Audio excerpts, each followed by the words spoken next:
ساڵتان لێ بێت بینەرانی کورسات نیوز من هاوڕۆتۆفیقم لە ئەڵخێم بەرنامی پانۆراما پێتان گەیشتینەوە بە هەوڵی سەرۆک باڤڵ جەلال تاڵەبانی سەرۆک کێشێتی نیشتیمانی کوردستان لە ماوەکانی ڕابردوو و لە ئێستاشدا لەگەڵ حکوومەتی عێراق و هەروە سەرۆکوەزیران محەممەد شیع سۆدانی توانرا لە هەوڵەکانی یەکێتی نیشتیمانی کوردستان کە لە ڕابردوودا بۆ پێکێنانی کابینەی حکوومەتی عێراق لە هاوپەیمانێتیەکانی شیعە و سونەدا لە سەری ڕێکەوتون و هەروەها لە ئێستاشدا دوایەوەی کە کۆمەڵێک سەردانی یەک لە دوایەکی سەرۆشی یەکێتی نیشتیمانی کوردستان بۆ بەغدا ئەنجام درراوە لە تازەترین کۆبنەوەی سەرۆک باڤڵ لەگەڵ سەرۆکوەزیرانی عێراق بڕیاردرا کە مڵک و خانۆکانی ئێزیدیەکان لە شنگال تاپۆ بکرێن. هەمومان نەزانین لە دوای ساڵی 1975ەوە هیچ مڵکێک لەسەر ئێزیدیەکان لە عێراق لە تەنانەت لە ناوچەکانی خۆشیان لە زێدی خۆیان تاپۆ نەکراوە. ئەم هەنگاوەی یەکێتی نیشتیمانی کوردستان و سەرۆک باڤڵ جەلال تاڵەبانی تا چەندە لە ڕووی جوگرافی و هەروەها لە ڕووی مێژووی و هەروەها لە ڕێی شوناسی ئێزیدیەکانەوە گرنگە. لە داهاتوودا چۆن ئەتوانرێت کار بکرێت بۆی کە زیاتر مافی کوردانی ئێزیدی لە ناوچەکانی شنگال و دەوروبەریدا بەرجەسە بکرێت. دوای ئەم بڕیارە هەنگاوەکانی داهاتووی حکوومەتی عێراقی بە هاوکاری یەکێتی نیشتیمانی کوردستان و هەروەها بە کارتێکەری سەرۆک باڤڵ جەلال تاڵەبانی چۆن دەبێت بۆی کە ئاوەدانی بگەڕێتەوە ناوچانە و هەروەها ئاوارەکان بگەڕێنەوە. کاریگەری ئەم بڕیارەش لە ئێستادا بۆ خوشکبرایانی ئێزیدی لەو ناوچەیە چۆن دەبێت گفتوگۆکەین لەسەر ئەم بابەتە بە میوانداری بەڕێز داوودجوندی ئەندامی سەرکردایەتی و لێپرساوی مەڵبەندی شنگال یەکێتی نیشتیمانی کوردستان کە بە سوپاسەوە بەڕێزیان لە ڕێگای سکایپۆ لەگەڵمان. کاک داود سڵاوت لێبێ. ئەمڕۆ بە خۆشحاڵیەوە بڕیارێک لەلایەن سەرۆکوەزیرانی عێراقەوە دەرچوو بە کارتێکەری سەرۆک باڤڵ جەلال تاڵەبانی کە ئەویش بڕیاری تەملیککردنی خانۆکانی شنگالە لەسەر ئێزیدیەکان. ئەم بڕیارە چۆن هەڵدەسەنگێرن لە ئێستادا؟ زۆر سپاس ئێوار باش. سپاس. ڕاستی ئەم بریارێک و دەرچۆی بەری درۆژا بوو بەلێ سەرۆکوەزیرانی عێراق پشتەوانیە هەمی هێزیت عێراقی و تایبەت سەرۆک باڤڵ جەلال تاڵەبانی ڕۆڵێکی گەلێکی گرنگ و مهم پێک پرۆژدا بووە. بێگومان ئەگەرم لێ بنێڕن ئەم بریارە بریارێکی مێژووی گەلێک گرنگ و مهم بۆ شێزدیارە حکمێک و ساڵە 75 پشتی ڕاوەستاندنە شۆڕەشە کوردی و ئاشبەتالبوونە کە دەست پێ کرێ وەختیدا وی وەختیدا گوندت ئێزدیا 150 گوندی ئێزدیا هاتنە شۆلکردن و وێرانکردن شقبەلی حکوومەتە عێراقی اليانزدە کۆمەڵگەی مەزن دەگادینێک ئەو گوندە سەروی ئەساسیشی هاتە و ئەو خانوو ینی ئەو کۆمەلگەهێت هاتینە ئاچێکردن هیچ تاپۆیک پێدەڕ نەکرد تەملیکە وان خانیە کوش ئێزدیارە نەهاتێکردنەوەتەم 65 هەتا ڕۆژە ئەمرۆدا کە بۆ 47 ساڵە ئێزدی هەر مەحروم بوونە و هیچ شتێکت سەر ناوێ کەسکی ئێزدی وەک تاپۆ وەک خانوو سەر ناوێوان نەهێتەکرێت. هەگەرم لێ بنێڕن ئەلبێ مدە ئادرێژدا بە 47 ساڵیدا هەر لایەن سیاسی و کە چەند حکوومەتی کە هاتینە سەر حکم العێراقیشدا هەر کەسێک جدی تەفکیر نەکردووە و ئەبێ حەقی ئێزدیا لێ بەگەڕێنێ و بێ حەقی هاوڵاتبوونێ و ئێزدیا بدە سەروی ئەساسیشی بڕاستی یعنی بەهوەریە ئێزدیا گەلێک و حکوومەتە عێراقی نەما بوو هەر ئێزدیا خودیت و هاوڵاتینی دەرەجە 2-3 حکمێک و بچووکترین مافیوان ئەو بوو خانوو دوان بێ لە تاپۆکردن لێ بەداخەوە هەرە پشتنە هاتەکرێت. حکوومەتت عێراقی کەش 2003 وەرە هەتاکو ئەف ئەخیر کابینە حکوومەتە کۆپێک هاتیە پێکینان ئەشتبەلێ هەوپەیمانیە هاتیە دروستکردن ناوبەرە یەکێتی نیشتیمانی کوردستاندا بسەرۆکاتی هەواڵ باقی جەلات تاالبانی گەل هەواڵانی دار تەنسیقی و گەل چەند هێزی دیت نیشتیمانی هەدا گوکارینە درستی ئەلسەر بەرنامەکی درستی بەدەدانین بۆ هاوکاریە هەمی خەڵکی عێراق بێتەکردن و تایبەت پێک هاتێت عێراقی بێگومان البێ پرۆسێدا یعنی پێنجمۆل دیار بوو و یەکەتی نیشتیمانی کوردستان ڕۆڵی خود چەند هەبووە دامەزراندنە بێ حکوومەتێدا هەتاکو بەرنامەی حکومی بێدەدانین و بێگومان يعني همي ولايات العراق دي كروجانا سرب في الجالة الطالباني البغدادي ده كانت رولي أساسي كبير والسر أستي هرميشي وسر أستي جهاني جدا سرب بافل دولة كفي أساسي بر حتى كوف حكومات بيك هاتا وبشتوي كهيدا برنامج وبرنامج بتشين بێگومان ئەڵدمنی وێ بەرنامەی دەب و بەرنامەی حکومی دەب و مەسئلەی پێکهاتێت عێراقی هەمی و تایبەت یعنی ئەقلیاتێت عێراقیدا کەمژن ئەقلیاتێت قەومی و هەگە ئەقلیاتێت دینی بحەقێوان بێتە بەرچاوکردن ئێکشوان بەن ئەقلیاتێت دینێک و خاپاندنێکا مەزن بسەرێوان دەهاتی غوبنێکا مەزن بسەرێوان دەهاتی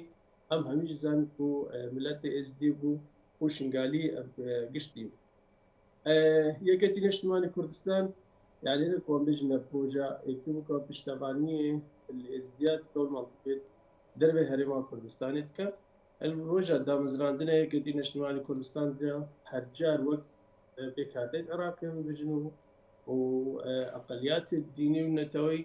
هەر البرنامە یەکەتی نیشتیمانی کوردستان دابوونە بحکمێک و البير وباور وبيتشيلت مام جلال دبوا وهرجار وك محامي كخدانيك ودفاعي إجبان ملتها بكا وراسيجي أم وك إزدي وخلق الشنغال هر دولة مام جلال هر البرشابة السر شن قناعة كرو درباستوي كتشاو مام جلال هرجار دفاعش ملتي كرد بشكل عام كرو تايبت ملتي إزدي الصالت هشتيها حتى بصالت لودا بشتي بدها كرم بين 2006 بشتي يعني رزقار بونا عراقي هاتيا كرنو وإيكامين جار وكي كرد بيدا سرقوماري عراق وي وقتي دا براستي مام جلال رولي قالي كما زين ليستكو آغا كرنا كسايتيا إنساني إزدي والمكتبة مام جلال دا چند كس چند إنساني إزدي دا کار کرنا او پیامک گالی که مزن بو ملت ازرق و هم ملت کی دلسوزن هم ملت کی جی باورینا بشتوی وک رخصتنا کدیجی هرجار درفت گالی مزن دای و سر کردی ات از دی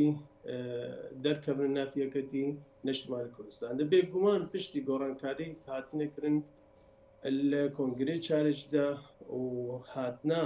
اثر بافل جلال طالبانی بێگومان يعني هەر سەروێ ڕێچە مام جلال یەکەتی نیشتیمانی کوردستان چێ بێگومان هەواڵ بافێل جەلال طالبانی هەر سەروێ ڕێچێت چێت مەسەلەکە دیژی گەلێک مهم هەبوو حکوومەتین ئشارەت پێ بدەن مەسەلە شەڕی داعش 2014 بڕاستی وەک یەکەتی نیشتیمانی کوردستان تایبەت يعني بەنی ماڵە مام جلال و تایبەتی دادە هیرۆخان گەلێک پشتەوانی کەم أمازن هذا فارستنا شنغالي را خلق شنغالي را پشتوانی که مزن کرد هتا کو کاربن بر خدانی که مزن بیت کرن شنغالي دا و مال بند شنغالي جو وقتی دا کادری پیش کردیم یکتی نشتمانی کردستان هر جار الچپری ایکی دبو چپری هر پیش دبوا چند شهید دانو هر جار پشتوانی که مزن ارد شنغالي کرن خلق شنغالي کرن هتا کو ئەفشین گالە هاتیە ڕزگار کاک داوود بەڵێ ئەمێ ئەو پرسم ینی جەناب داماژەت بە ڕێبازی سەرۆک مام جەلال و هەروەها بەردەوامیدانی ئەو ڕێبازە کرد کە یەکێتی نیشتیمانی کوردستان هەمیشە ینی پێداگرە لەسەر مافی سەرجەم پێکاتەکان بە تایبەتی ینی مافی ئێزیدیەکان کە هەمیشە لە ڕابردوو و لە حکوومەتی ینی حکوومەتە نوێیەکانی عراقیژە دوای ساڵی 2023ەوە ئەتوانین بڵێ مافی پێکاتی ئێزیدی وەکو کوردانی ئێزیدی نەدراوە بە تەواوەتی ئێستا ینی بەردەوامبوونی ڕێبازەکەی سەرۆک مامجەرا لە سەردەستی سەرۆک باوڵ جەلال تاڵەبانی لە بەغدا ئەتوانین بڵین کە ئەم ڕێبازە بەردەوام بێت خوشکوبرایانی ئێزیدیمان ئەتوانن بە تەواوی مافەکانیان بگەن لە ئێستادا کە مافی تەملیکردنی خانۆکانیان دەرچووە جەنابەت ئاماژەت بە مافی هاوڵاتی بووندا ئەم مافە چۆن بەدەستێنرێ یەکێتی نیشتیمانی کوردستان و سەرۆک باوڵ جەلال تاڵەبانی چۆن ئەتوانن لە داهاتووشدا ئەم مافی هاوڵاتی بوون بۆ هاوڵاتیان و بۆ خوشکوبرایانی ئێزیدیمان لە شنگال بەدەست بێن. بەڵێ یعنی بێگومان یعنی پێنگابە ئێکێک و هاتی ئابیتن و مافێ ئێزیدە بدە چەسپاندن هەم بەغدا و هەم هەرێمە کوردستانیشدا يعني هجار براستيج يعني مثلا قال لك نفسيها باش بتفكرن حكمكم ابزل الترش هبته تشال فرمانه يجي بزيدي 1000 سال يا هجار محاوله قرقرنا ازدي هاتكرن يعني تنبون نمانا عملتي ازديش بني هاتكرن حكمكم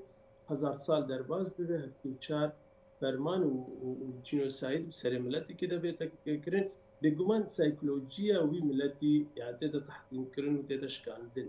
يعني امجن شخص امام جلال ويكتي نشتماني كردستان وبردوام بونش بان هردو الربازة امام جلال والربازة يكتي نشتماني كردستان هوال باقي شلال طالباني جي هر سر بالربازة بشكو اواكرنا انسان ازديو بيدانا باوريه ايكش تشتيت هري مهم يعني مسألة مجري هنا تاريخي هنا قال مهم هنا الشملات ازديرة يعني ايش وقت دا مزرانتنا حكومة العراق دا البيستويت صالح 1921 حتى 2004 ايك ازدين هذا قبول كنين بيتا قاضية بيتا حاكم والمام جلال الوقت خد 2004 برياردة كدو إنسان إزدي أبو بنا حاكم بنا قاضي هردو هوالشي هاتنا المحكمة المحكمة السليمانية دوام كرنك وقا قاضي وهاتنا قبول كرن براستي جي أف مسألة قلق تشتاق مزن وش ملتي إزديرة يعني بيدانا بهورية وش ملتي كرك وقا آبا كرنا كساتية إنسان وفرد وش يعني كما جاكا أو قشتي يعني ما جلال زاني كوتشاو تعاملي أبي ملتي ربك أبي كمان كاك بافلج نفس يعني بهمان شيوا همان ربازة أبي الربازة وهمان كيسي إز ديارتك يا حكم دهان كومبون هاتنا جامدان وقت كومبون سركرداتي تذكرن يعني أدبنم يعني كاك بافل كان شندي متجاوب القل همي يعني بيدو يستي خلق الشنقال يعني نكون بجي الوقت رخصتنا يكتينا اجتماعي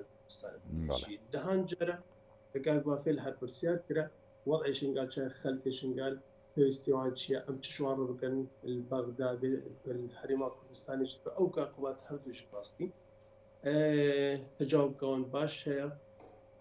هرجار محاولات كان كو أفكم الجهة كوبيتا جار كدسر لينجا خو بسكن كوتشاو كاربي بردوامية بدأت الجيانا خو حكم يكون ازدي براسل قناخ قالي كي السخت دجوارة درباز بنا تايبت بشتي 2004 وقت كواو خيانة قالي قامزن الشنقال هات يكرن تايبت الازدي هات يكرن زد درج 10,000 دايك بوشكت ازدي دايك بوشكت ما وكابتنة دسي داعش ده ترى راي او مسألة قط وعامك يعني إبادك قشتي هات يكرن هاتان هاجي 3,000 دايك بوشكت ما بيسروشين كوكس نزاني الكي دريماينا الدس داعش ده يعني أم مسألة همكو شكان دنا درونية نفسية إنسانية استقبالين ومديك باش هي إبراهيم كتير اجتماعي كردستان وسرقاتيا هوال باب الجلال طالباني يعني كباشتر ببه وضعي الشنقال وضعي ناوتشيش دربي هريمة كردستاني همي بتايبت الشنقال حكم يكو أف نهامت ونخوشيا كبسري الشنقالية وإزديادة هات کاگێ داود ئەم بڕیارە دیارە بەدەر لەوەی کە بڕیارێکە ڕەهەندی سیاسی و مێژووی هەیە و گرنگجی خۆی هەیە لە ئێستادا بۆ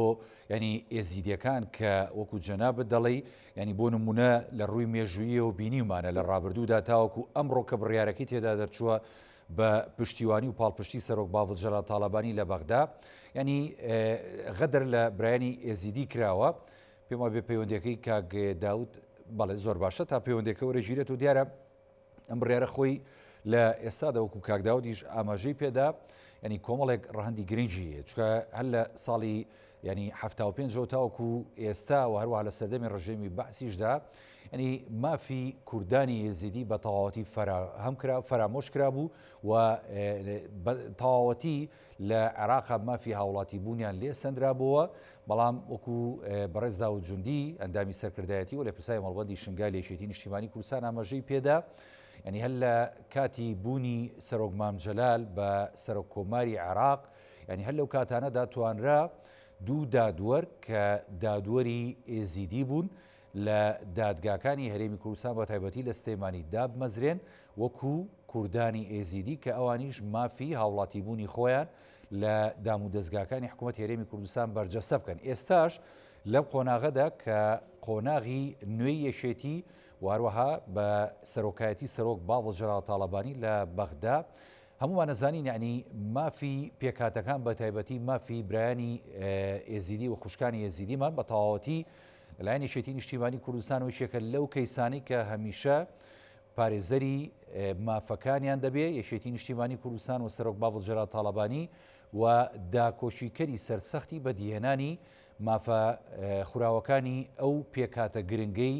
کۆمەلگای عراقی دەبێت کە بەشێشی گرنگجی پێکاتی عراقین و ئەوانیش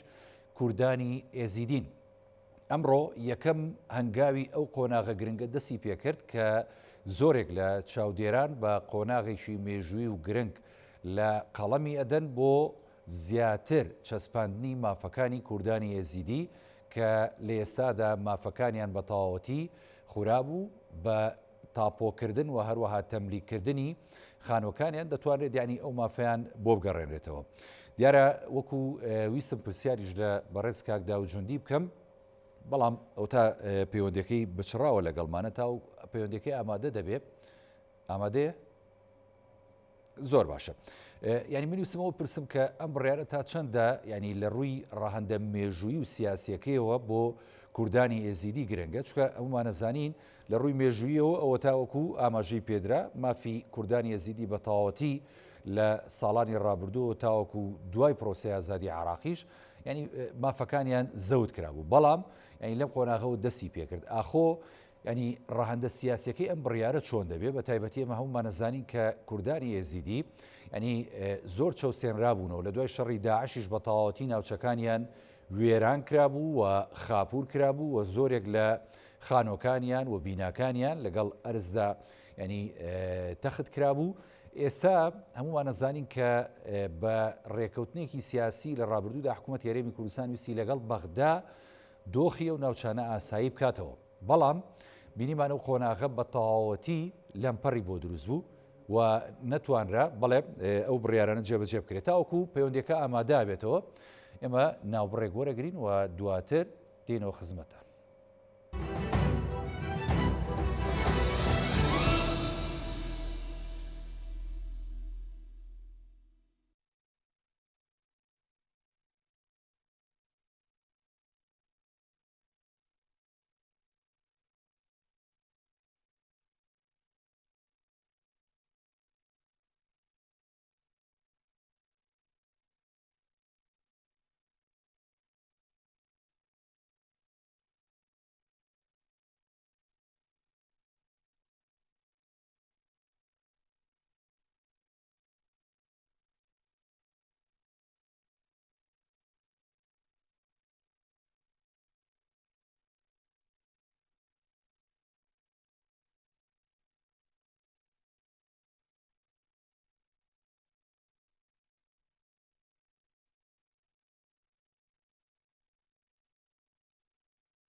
بەردەوامی لەگەڵتانە لەسەر پێشکەشکردنی بەرنامەی پانۆراما دووبارە سڵاو دەبێت کاک داود، ینی ویستمەوە پرسم ئێمە لایەنە مێژووی ئەم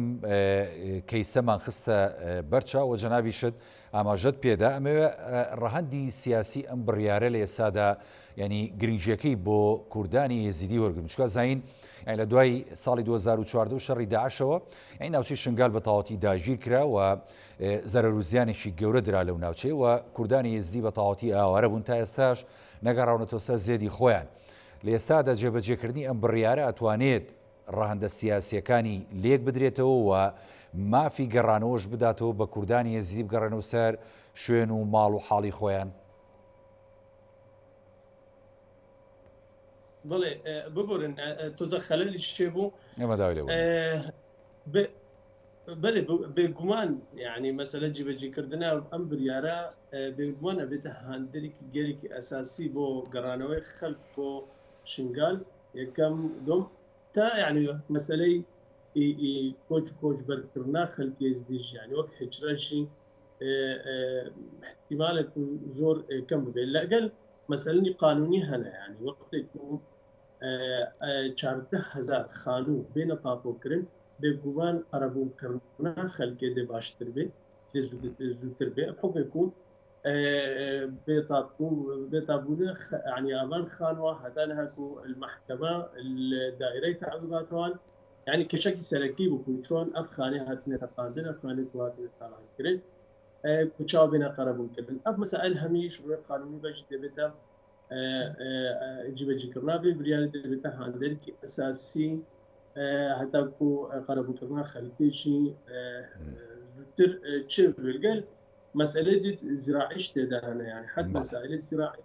گەلە خەلکیمە هەبوونە وەک جۆتیار بوون گەلی کاژت بێک و قەرزێکیش بەنکێت زراعی بینێ تعامل گەل شەریکاتە بکە حکمێک و خەلکی فەقیر و هەژار بووە و ئیمکانیاتت مادی نەبوونە کاتێک و هەبێ هەریکیژە خانێویت سەرنابی بێ تاپۆ بێ هەبێ بێگومان دەکار بێ وەک کۆمبێژم ڕەهن سەر بێتەکردن هشتووی قانونی بە دێگەلێک گەلێک استفادگا مەزن ئێتەکردنش مەسەلا دیژەوە مەسەلا یعنی ئەف ئاوارەبوونە خەلکێژی بێ فاکتەرێکی ئەساسی و عاملێکی ئەساسی هەتا خەلک بەگەڕێتە ئاشنگال و زووترین کات کاربن خانێت خۆشی ئاوەدان کرد. باسی مەسلەی قەرەبوت کرد کاک داود، ینی ئەم بڕیارە تا چەند ئەتوانرێت بە هەوڵی سەرۆک باوەجارات تاڵابانی و یەکێتی نیشتیمانی کوردستان ئێوە ژۆک و مەڵبەندی شنگال یەکێتی نیشتیمانی کوردستان کە فشار بکەن لە حکوومەتی عراقی بۆی کە ینی یەکێک لە بڕگەکانی ئەم بڕیارە با قەرەبووکردنەوەی وەکو جەنا بدوتت ینی خێزانە ئێزیدەکان بێت بۆی کە بتوانن بە شێوازێکی شایستە بگەڕێنەوە سەر خانۆکانی خۆیان و ئاوەدانی بکەنەوە. ئەتوانرێت ینی مەسەلەی قەرەبووکردنەوەش بکرێتە بڕیارێکی دیکە و حکوومەتی عراقی پێوە پابند بکرێ؟ بەڵێ بێگومان بڕاستی لێ مەسەلە هەم دەرفەتێکەژی ڕاستە ینی هەر فترێک وەختێکە کاک باخەلە متبینن پەیامە خەلکی شنگال ئەمدهینێتێکی و هەمڕا قەناتی کۆرساتشی و پەیامە خەلکی شنگال زێدەترشی بگێتێ یعنی گەلێ خەلکی مای شنگال هەیە هەرجا بێژێک و ئۆمێدیکەمە زن کاک بافل هەیە و پشتەوانیاوی خەلکی شنگال هەیە لێ پشتەوانی کا زێدەترشی بکە گەلە خەلکی شنگال هەیە و سەردانە ماڵبەند بکە یعنی جارجارمە وەگە گلی و گازینە خوشتینە بەدەستێ ماڵبەندێک و سەر و کۆمار یەکێتیە وكاك مافل رولي أساسي البغداد هاي بكاري حكومة بغداد بحركيب حكومة بغداد بكم سر مثلا قربوا كرنام أو زيان بكرتين خلق شنغالي كوتشاو وقت زيادة تر وزوتر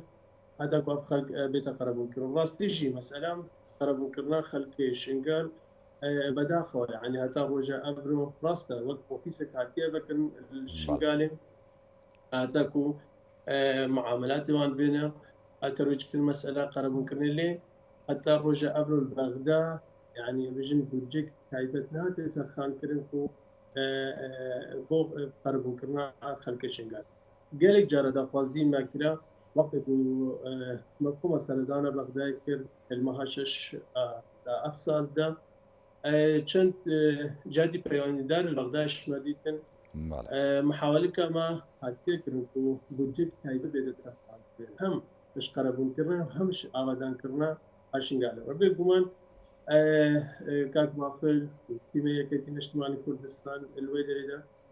فهما هنقل مال بندي أم سرخطنا تسر مسألة أفشارك زيادة ترسر حكومة عراقي أبي تكرن هتاكو أفحر دو مسألة جالي جرينجن يكشون مسألة قرب كرنا خلك شنقالي وياد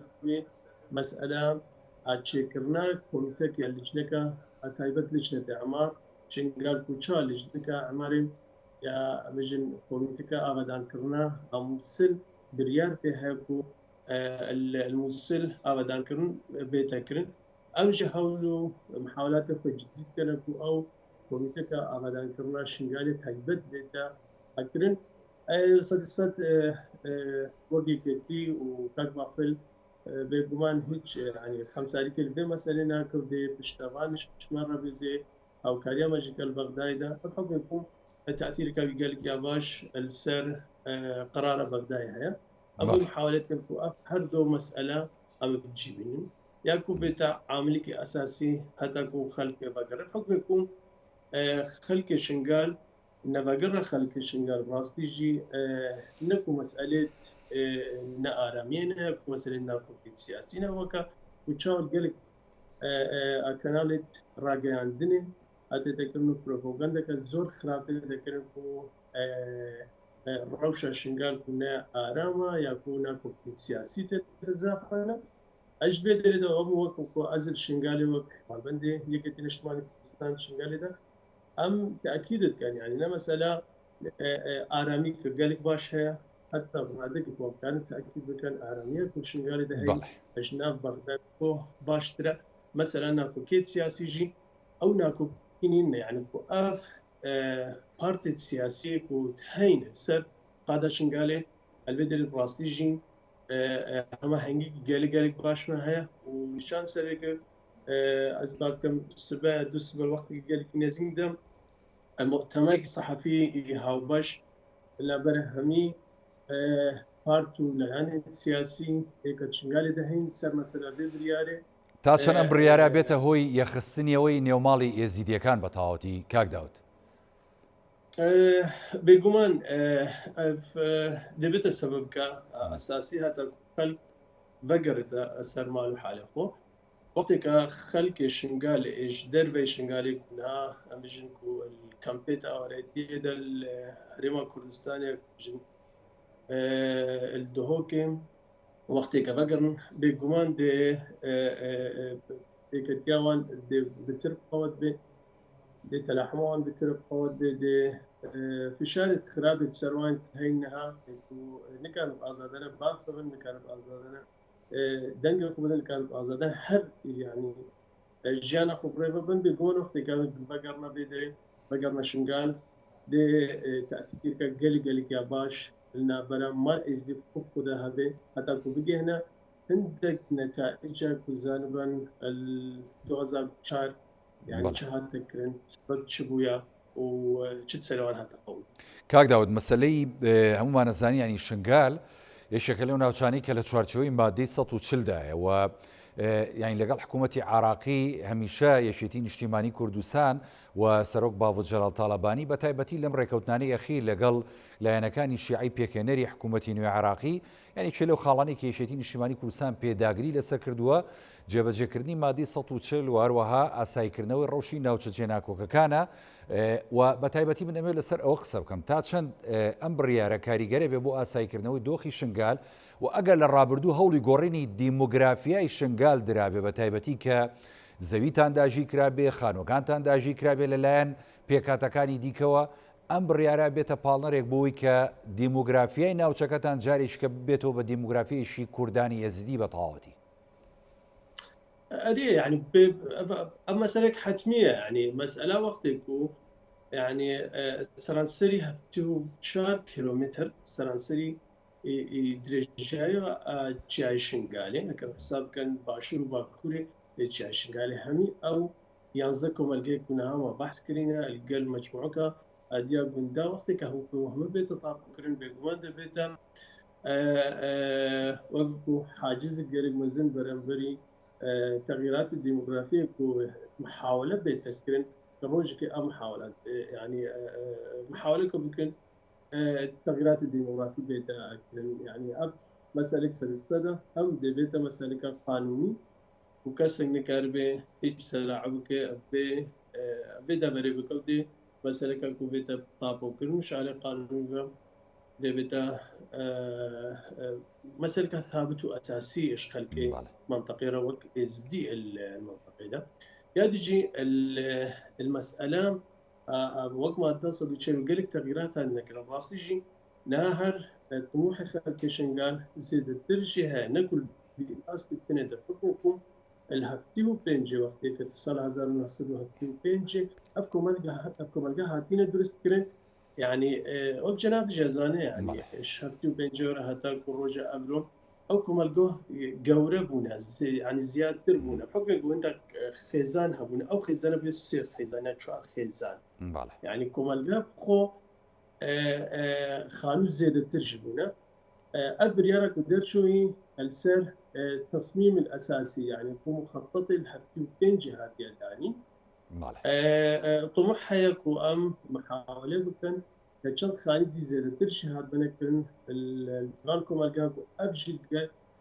بيت الشمل كرن القان القانوني عندك مسألة تجي هنا مسألة تغييرات الديموغرافية وتعريفها هاتي كان صار شيست وهفتي وسيشست وهشتي وحتى بدو ما يتجي يعني هربر دوامو اب مسألة جديدة أنا اللي قناغ أساسي وسركفتنا أساسي اب چسباندنا بمسألة اب بريارك درچوش با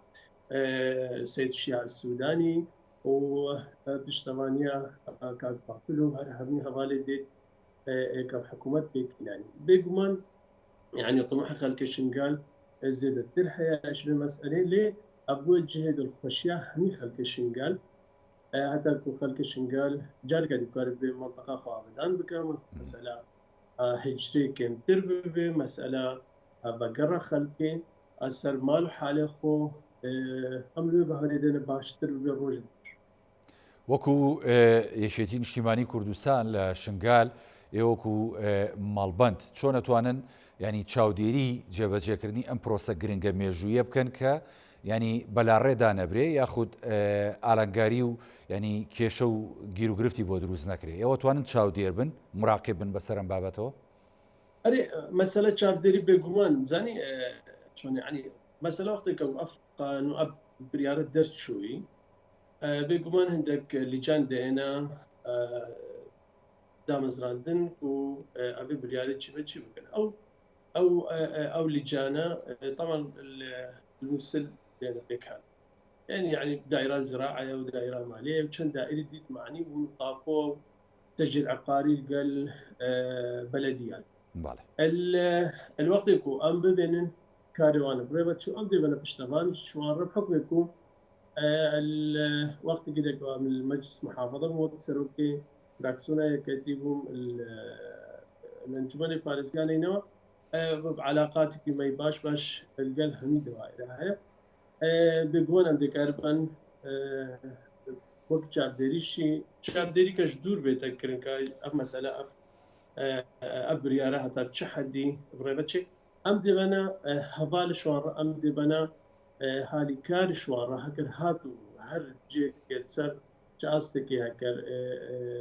تسكريك شوار درست بي اب كاربن بريا كاك مافلو بريا تيمي يكت اجتماعي كردستان بغداد و هرجار ام خوشی کشوار چه بکن حتی کو ابریا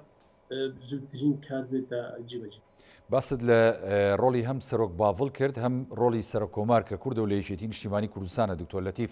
تا چەند کاریگەرە بێ ئەو بۆ جێبەجێکردنی ئەم بڕیارە ئەم وەکو دوا پرسیار بۆ بەڕێزت کاک داوت ڕاستیژی بێگومان یعنی تایبەت ڕۆلێ کاک بافل و کاک دکتۆر لەتیفشی هەردووژی بێگومان دەورێکی گەلی مەزن البەغدا هەیە ئەم هێویدارن کە چەند پشتەوانیا عملەتێ شنگال و ئێزدیاکردنە ئەلسەر بێ بریارێ بتر تاکیدگا زەدەتر و مەزنتر بێتەکردن ئۆکە تیمێکی يعني یەکێتی نیشتیمانی کوردستان لێ درێژەکە چەند هەوالی مەسەر و يعني وەک وەزیر هەنە لێ دەرێ پەرلەمانتار هەنە ئەگەر ئەوش متابع بن سەر مەسەلا جیبەجیکردنا بێ بریارێ دەبێتە تشتێکی گەلێکی باش بۆ خەڵکە شنگال و بۆ تایبەت ئێزدیە بێگومان کاک بافل يعني حق ازديا هرجر دي باريزي وحق شنغاليا التشكيله حكومتي واف تغييرات الوزاري اف تغييرات المناصب كنت انا كريم بيجوان دي كاك بافل هرجر بيك هاتا هني ديال برشاوي بنو متعبد بيك هاتا استي منی چم نەوە ئەگەر شتێک بیر چوو بێوەکو و دواپەیان بیگەێنی سوپاس دەکەم. زۆر سپاس کۆ دەرفەتە باشوە دایمە ئەم ئەف گفتوگۆ هاتیەکردن سەر مەسەلا دەرخستنە بێ بریارێ و ڕۆلی یەکێتی نیشتیمانی کوردستان ڕاستەوە یەکێتی نیشتیمانی کوردستان هیچ نمەت کرد خەلکێنینە هەرجار هەموو یەکێتی نیشتیمانی کوردستان مەخوتەم خزمەتکاری خەلکێنە هەرجار ئەف ئاخفتنە ئەکاک بافل وەک سەرۆک بافل هەرجار تاکید بێکۆم خزمەتکاری خەلکێنە بێگومان ئەم وەکێتی نیشتیمانی کوردستان هەردەمە يعني ئەم شناف خەلکی نەخۆشیە خەلکی دەرکردنەوە هەر ئەم دڵگەل خەلکە خۆمان و چ تشتێک کوشمە بێتە داخوازکردن وەکێتی نیشتیمانی کوردستان هەکە بشنگال بگرە هەتا سلێمانی و هەتا بەغداژی ئەم دێ پشتەوان بن خەلکی خۆ. زۆر سپاس. بەڵێ زۆر سپاس بۆ کاک داوودجوندی ئەندامی سەرکردایەتی لە بەسای مەڵبەندی شنگال یەکێتی نیشتیمانی کوردستان کە لە ڕێگەی سکایپۆ لە شنگال لەگەڵمان بوو. سپاس دەکەم. بەڵێ بینەرانی بەڕێز ئەڵقەم شەوی پانۆراما پێشکەش کرا خواتان لەگەڵ.